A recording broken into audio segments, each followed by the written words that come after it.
Good evening, dear friends. My name is Rohit Lala, and today we are going to discuss the topic that is inventory management.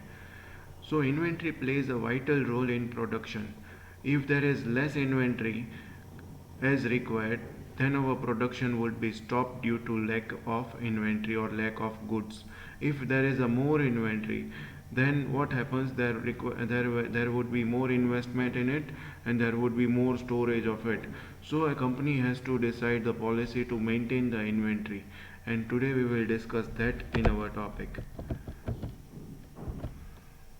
So basically, inventory management involves the deployment and administration of policies, systems, and procedures which will minimize total cost relative to inventory decision. So company has to decide its rules and regulations to manage the inventory, which will try to reduce the total cost, and also some kinds of decisions they have to meet, like for example when they have to order the inventory, that should be taken care by a company. Inventory control refers to actual steps taken to maintain the stock level. So this is a basic things. Now what are the different types of inventory we would be discussing? So the different types of inventory are raw materials and different kinds of purchased parts which would be used in manufacturing process. Second is partially completed goods, which is formally known as work in progress. Second is finished goods inventory, that is your ready stock which is to be dispatched to the customers. Next is replacement parts, tools and supplies, in our simple word jigs and fixtures. This is important. Goods in transit to warehouse or customers. See, whenever the goods we have sold, we have received the money. Until the goods have not reached to the hands of customer or the warehouse, then that goods would also be considered as an inventory because it is company's liability. Till it which is not delivered, the goods would be considered as an inventory on behalf of customer, so that the company has to take care of it. So goods in transit would also consider as an inventory. These are the different costs which would be associated with inventory. So first is purchasing cost.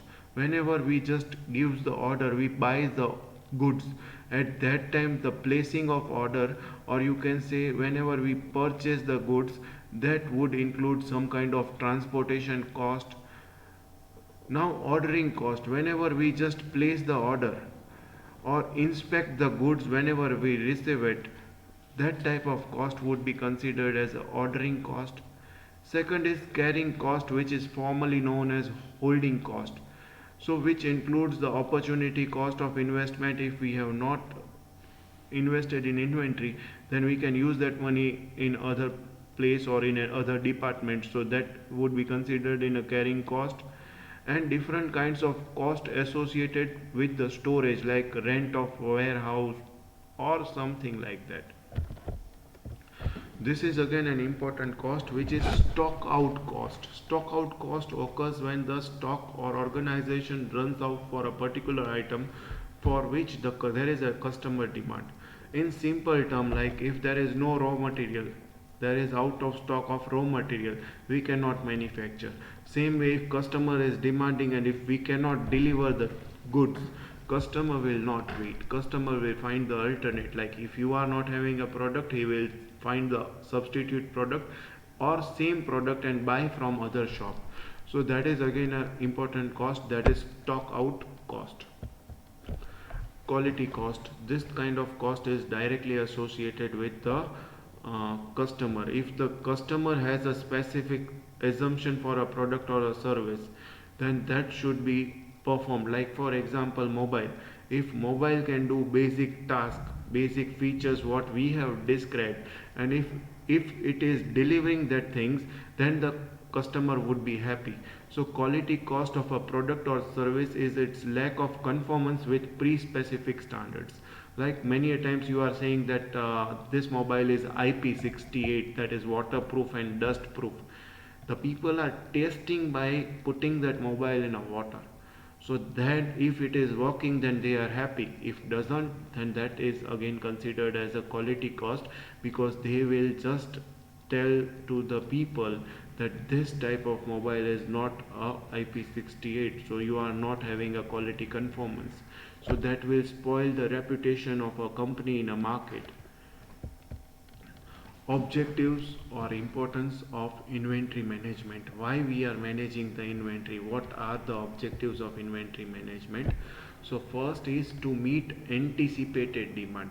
Anticipated demand means unforeseen demand. Most of the time the customers would demand your product.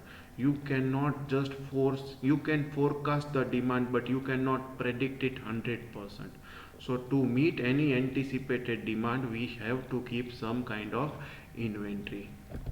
The second is to keep down investment in inventory, incremental cost and losses to the minimum.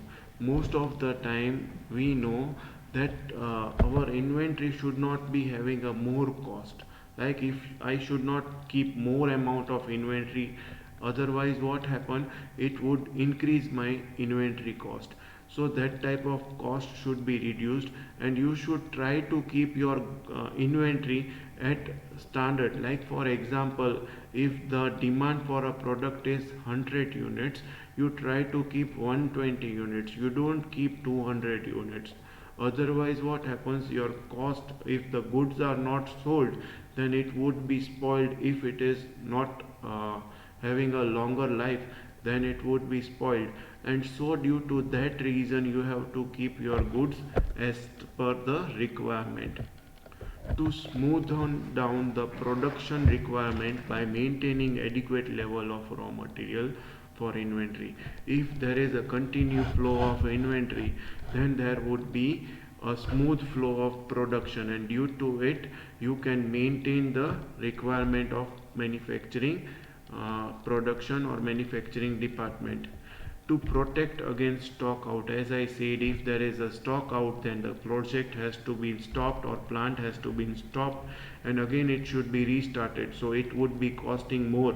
So there should be continuous flow. Even if the product, final product, is out of stock or stock out, then your customer will move to another shops. So to hedge or you protect against it, you have to keep the certain inventories. To help hedging against the price increase, see, this is most important point in it. Hedging means what? To just take precautionary action for different kinds of price rise.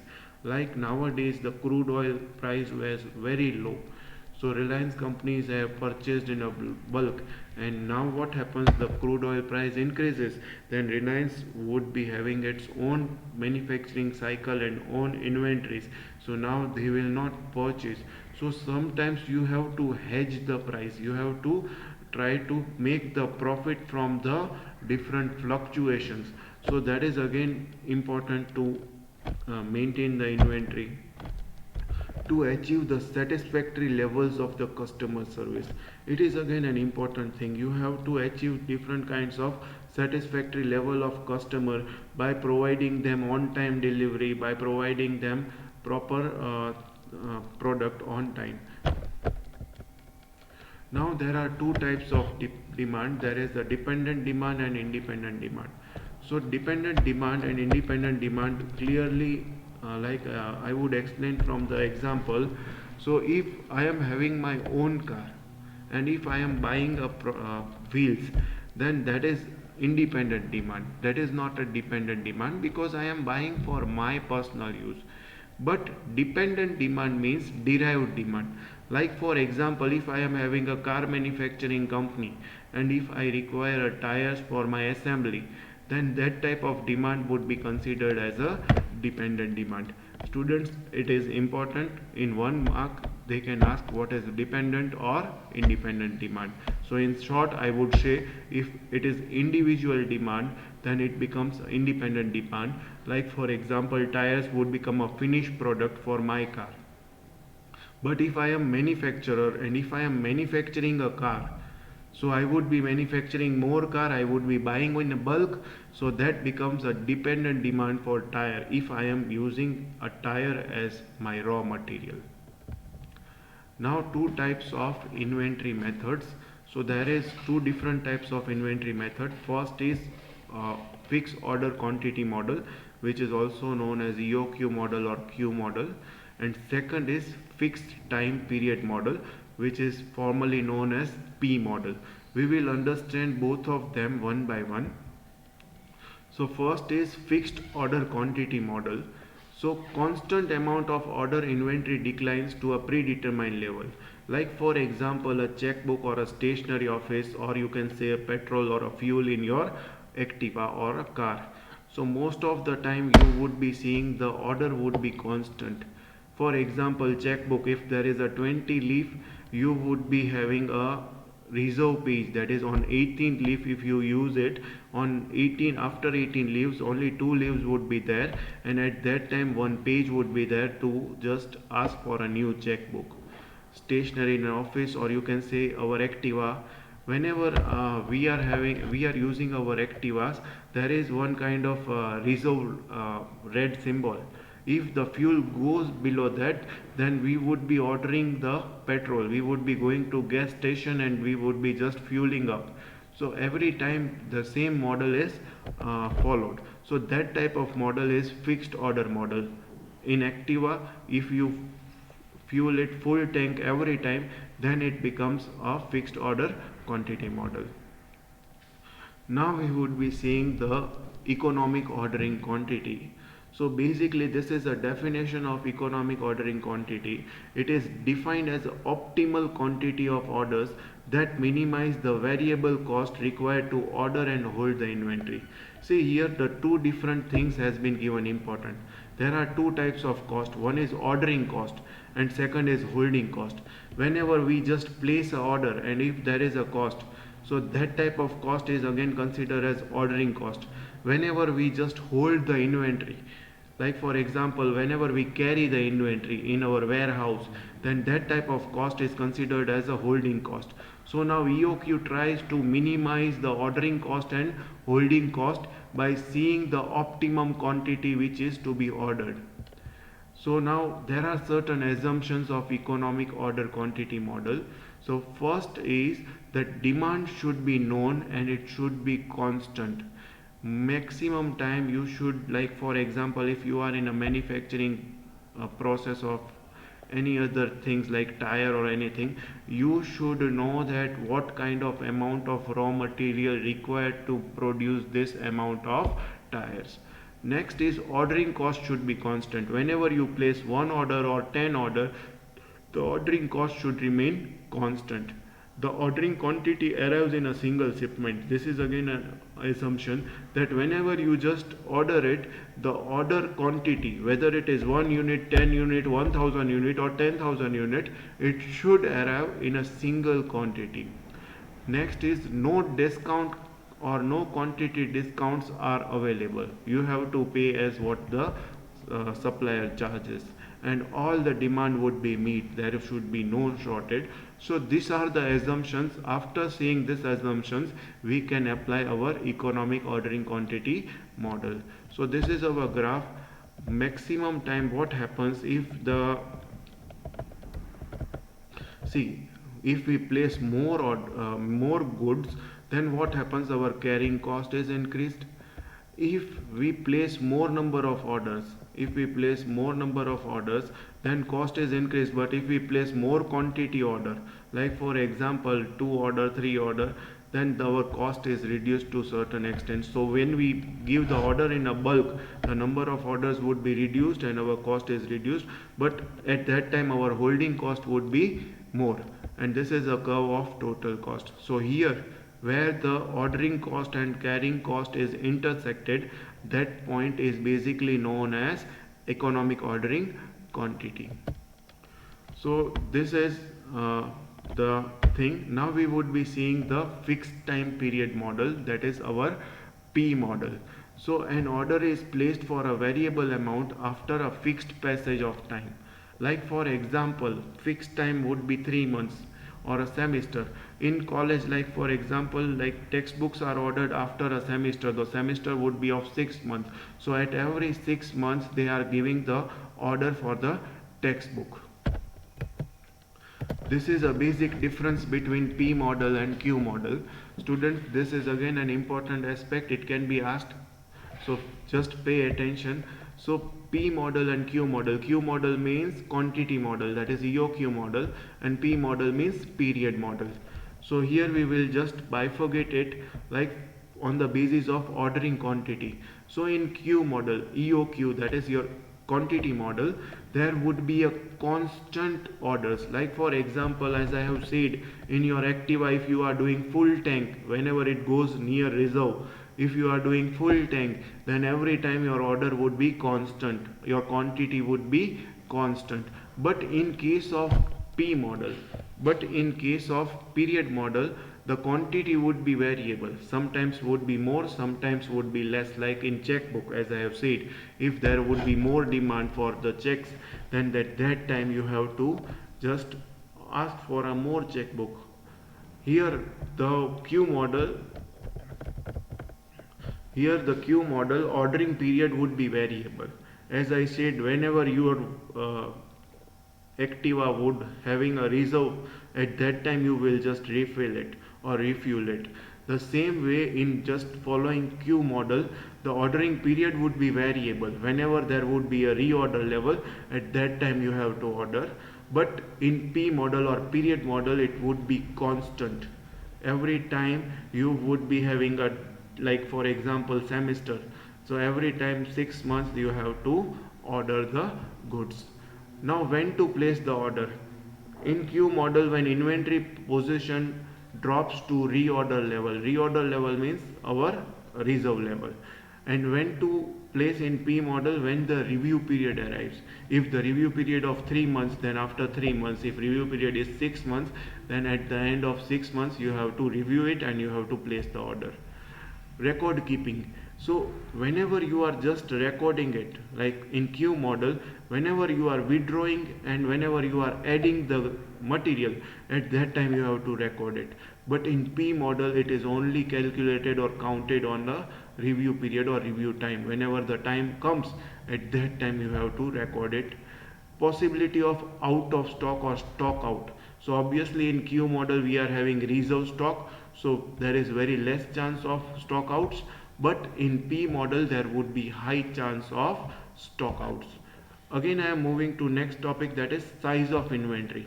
Obviously in Q model we know the size, so there would be less than a fixed time period model, but in P model we are knowing just a period, we don't know what the utilization, so there would be more than a quantity model. Time to maintain, higher due to perpetual record keeping. Obviously this Q model would consider or consume more time, rather than in P model it would be lower time. Types of item, obviously remember, high price, critical or important items would be following Q type of inventory model, whereas P model would be taken by low price non-important item. Now I would be giving an example of both of them. Like a goldsmith would maintain the stock of gold on the basis of Q model. Whenever they would be just making the jewelry from that biscuits, they would be just selling it and buying the new biscuit if it has a reserve level of 200 grams or 100 grams as per the requirements. But in case of P model, like as I said, library, they will just order the new books whenever the new students or the new students enroll in a new semester. So this was the basic difference between P model and Q model. Now these are the other methods of inventory. So this is ABC classification, which is also known as always better control classification. Here the goods are bifurcated on the basis of the need of the production cycle. So here goods would be categorized in a three different words, that is A, B and C. So A type of material would be more exclusive and even it would be more important for the process. B type would be important but not as compared to A, and it would be available plenty or more than A. And C type of material would be having very less importance and it would be available very much. For example, like for if we are manufacturing the lift or if we are manufacturing the car, then A type of material would be tire, the engine and all the things. So now B type of material would be the different kinds of accessories like seats, the different kinds of accessories like music system and all that. It would be having value but not compared much value as A. Now C type of material would be like nut bolts and all the small things. It would be plentifully available, but it is also an essential commodity. So this way they classify the inventory system. Now high, medium, low, it is the same as ABC classification, but they are just classifying the goods on the basis of the value of the raw material. Like they have given the example, management may decide that all units of unit value more than 2000 would be considered as a high category elements. From 1000 to 2000 would be calculated as a medium category, and from less category would be less than 1000. So this way also they can just classify their inventories. Now this is third classification, that is VED classification, that is vital, essential and desirable. So vital means important, very important in manufacturing system, would be given as a vital classification. E would be essential classification, it would be important but not as compared to V. And third is D, that is desirable. If it is not available, then also it is desirable. So this way they can just categorize their inventory. So large stock of inventory would be for them. This is the next type of classification, that is SDE. So now S refers to scarce item. See, scarce item, there would be short supply, then we would try to inventorize more. D means difficult item, which would be available but it would be difficult to procure, so that would be also given priority. And E means easily available, so it would be available in local market, then that would not be more inventorized. So this way also you can classify your inventory. Now this is again new classification, that is FSN classification. F stands for fast moving, S stands for slow moving and N stands for non moving. Many machineries you would be classifying in hospital, they would be classifying such kind of materials or machineries. Like for example, fast moving, the medicines would be classified as a fast moving item. Different kinds of equipments like trolleys and all that things, they would be working. Then oxygen cylinders, that would be slow moving items. And non moving items like x-ray, or you can say the scanner, bed scanner and all that things, x-ray scanners, all those things are not moving. You can say CT scan, that bed cannot move, so that type of item would be non-moving items. So that way they can take care of inventory. So students, this was a theory portion of inventory. We would also see numericals in next lecture. Thank you.